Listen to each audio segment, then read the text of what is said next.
Today we're going to show you how to make a Punjabi delicacy that's a bit different from what you'd expect from your traditional Punjabi curry. We're making Methi Malai Matar.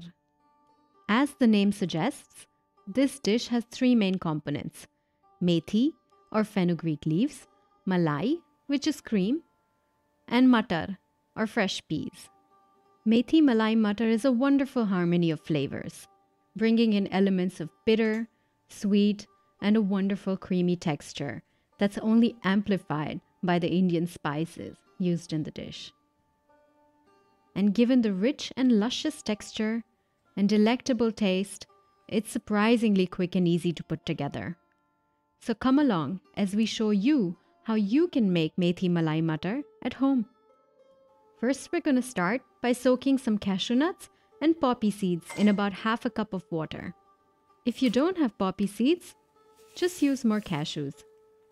We're soaking the nuts and seeds so that we can blend them into a smooth and creamy paste that will help thicken our sauce. Next, we're going to prepare a ginger, garlic, and onion paste. Start by peeling and roughly slicing some red onions, and then add them to your mixer jar. You will also need some fresh ginger that we're going to peel as well as roughly slice, and then add those to the mixer jar as well. And finally, here we've got 4 cloves of garlic that we're going to peel and roughly slice as well. And we're also adding in a green chili, but that's completely optional and only added in if you can take the heat. And the final ingredient for our paste is half a teaspoon of cumin seeds. We're going to add everything to our mixer jar and then blend it into a fine paste. And when you're done, it should look something like this. And the last bit of prep is going to be making our nut and seed paste. So once the cashew nuts are completely soft like this, add them into your blender jar and then blend till completely smooth.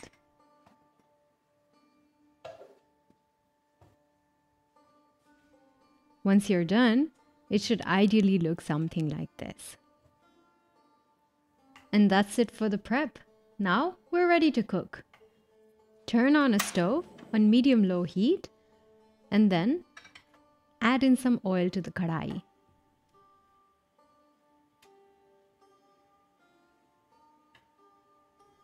Add the ginger, garlic, and onion paste that we prepared earlier and fry it in the oil till it starts to brown.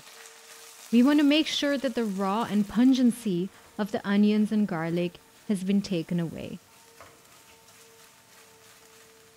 Once the paste starts to brown, push it aside to one side of the pan and then add in some butter.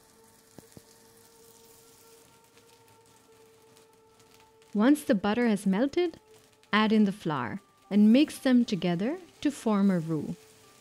Constantly stir the roux to cook the flour as well as to prevent it from sticking to the bottom of the pan, and then mix together with the ginger, garlic, and onion paste so that both the roux and the paste are well combined. To make our bechamel style sauce, next we're going to go in with some milk. We're not adding all of the milk at once, but just a little bit to make it easier to incorporate the rest of the milk and prevent any lumps. Once the initial addition of milk is incorporated into the paste, stream in the rest of the milk slowly while whisking constantly. It helps if the stove is at low heat at this point. While we're waiting for this mixture to come to a simmer and to thicken, we can also add in our cashew nut paste as well as a few spices to flavor our sauce. At this point, I think we've got to make a confession. Our Methi Malai Matar recipe actually doesn't contain any malai or cream at all. Since this is already such a rich dish, we prefer to leave out the cream and let the dish get its creaminess from this bechamel sauce. For spices, we're using half a teaspoon of garam masala, half a teaspoon of white pepper for a kick. You can of course use black pepper here as well, half a teaspoon of salt, And most importantly, a good grating of fresh nutmeg. The addition of nutmeg is absolutely essential for this recipe and is what gives this dish that something special. Continue whisking the mixture till it comes to a simmer to prevent any lumps from forming. Once the sauce starts bubbling and has thickened, add in the methi leaves. Now we want to take some time to talk about methi since it's such a critical ingredient in this recipe. Here we have two different types of dried methi to show you. Methi or fenugreek leaves that we dried at home, and kasuri methi, which is what you can buy in Indian stores in a box. And believe it or not, they're different from each other. So this methi that we dried at home is much milder in comparison to the kasuri methi, which is known to be much more concentrated in flavor. If you don't have fresh methi, you can use either of the two to make this dish. And if you don't already have kasuri methi in your pantry, we do insist that you get some. When stored in an airtight jar, it lasts indefinitely and it really gives that depth of flavor to a lot of North Indian curries.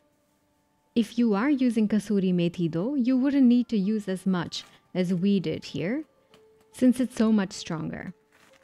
Now mix in your methi leaves and let them soften in the curry. Once the methi leaves are well incorporated, you can add in the peas. We're using frozen peas that we defrosted, but if you're using fresh peas, then we recommend that you blanch them in advance. And that's basically it. We told you this was going to be an easy one, didn't we? Now, if you're a fan of creamy and luscious sauces like this one, make sure that you give this video a like. And let us know in the comments if you've ever tried Methi Malai Matar before. Final touches include a generous pinch of garam masala, and we're ready to serve.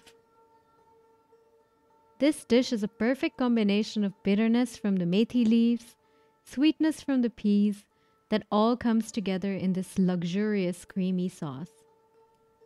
We really hope that you give this recipe a try, and don't forget to hit the subscribe button if you'd like to see more recipes like this one. And that's it, folks. Wasn't that easy? We hope that you enjoy this Methi Malai Matar with some roti, naan or parathas, and we'll see you in the next video.